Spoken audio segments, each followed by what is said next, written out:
February 28th marked the ignition of a confrontation that has stunned the world.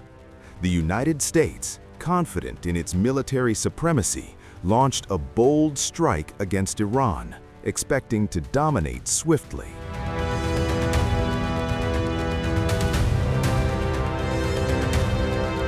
But Tehran hit back, fast, precise, and devastatingly effective.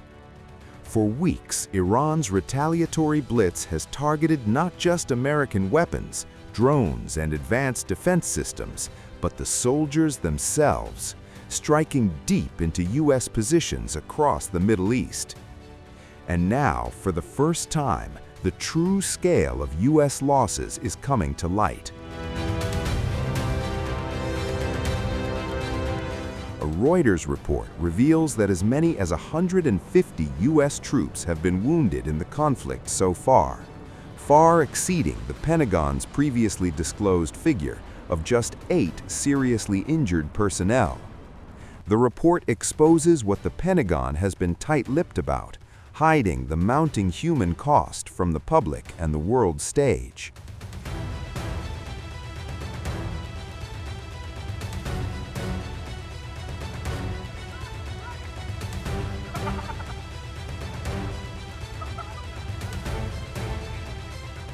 Analysts have documented Tehran's destruction of drones, radar networks, and missile batteries, but the scale of casualties now shifts the story entirely.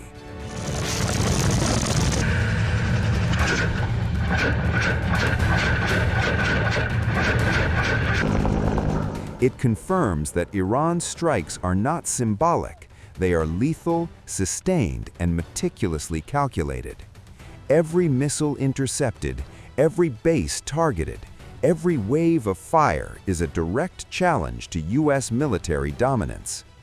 And in a chilling echo of earlier Iranian claims, military officials stated that hundreds of American troops had been killed or wounded in a sweeping wave of strikes across the Middle East.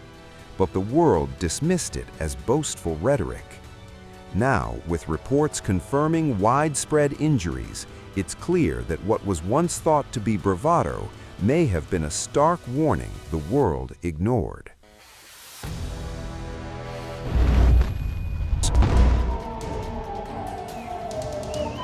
According to Lieutenant Colonel Ibrahim Zolfagari, spokesperson for Iran's Khatam al-Anbiya Central Headquarters, Iranian forces launched coordinated attacks targeting American military assets throughout the region. The Iranian military claims that 220 U.S. soldiers and commanders were killed or injured during these strikes. Among the most dramatic incidents reportedly occurred near the headquarters of the U.S. Navy's powerful United States Fifth Fleet in Bahrain. Iranian officials say 21 American service members were killed and several others injured during the attack. At the same time, another major strike reportedly hit the strategic Al-Dhafra air base in the United Arab Emirates. Iranian sources claim that around 200 American personnel were killed or wounded during the assault on the base, which serves as a key hub for U.S. air operations across the Middle East. Iran also said its forces targeted a U.S.-owned oil tanker in the northern part of the Persian Gulf, expanding the battlefield into the region's vital maritime corridors. These attacks come amid a rapidly intensifying war that erupted after the United States and Israel launched a new round of military strikes on Iran on February 28th.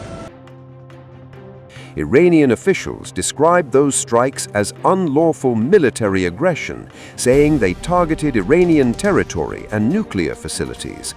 According to Iranian authorities, the attacks resulted in hundreds of civilian casualties. Iran also claims the assault led to the death of the country's supreme leader, Ali Khamenei, along with senior military commanders and civilians, including women and children. In response, Iran launched what it describes as a swift and massive retaliation. Missile barrages and drone strikes have been fired toward Israeli territory and U.S. military installations across several regional countries. Iranian officials insist that their military campaign is focused strictly on U.S. and Israeli military targets and strategic assets, stating that Iran holds no hostility toward the countries hosting American bases and respects their sovereignty. But while the battlefield expands across the Middle East, the human cost of the conflict is being felt thousands of miles away in the United States.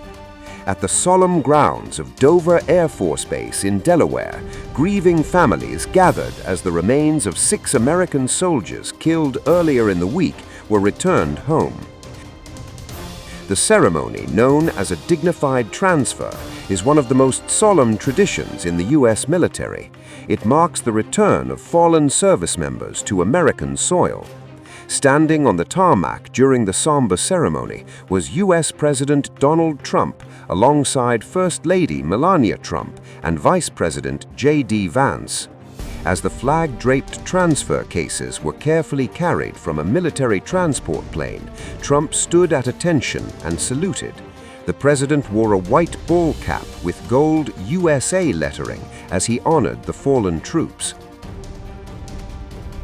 The 6 soldiers had been killed earlier in the conflict during an Iranian drone strike in Kuwait on March 1st.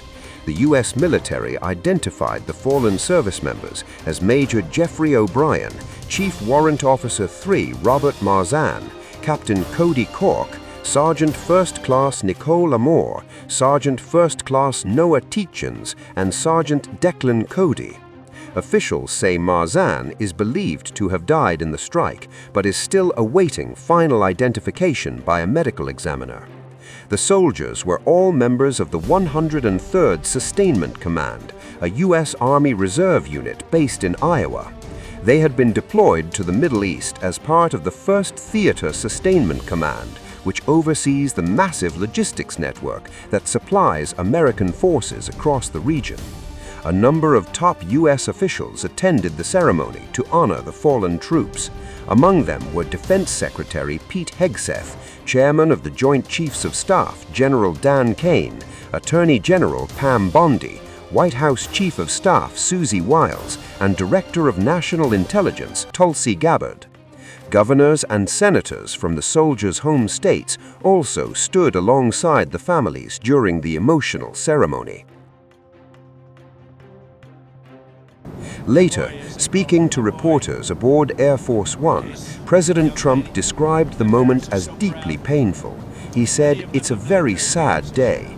He also praised the families of the fallen soldiers, saying the parents were so proud of their loved ones' service and sacrifice. The dignified transfer served as a stark reminder of the human toll of the conflict that continues to expand across the Middle East.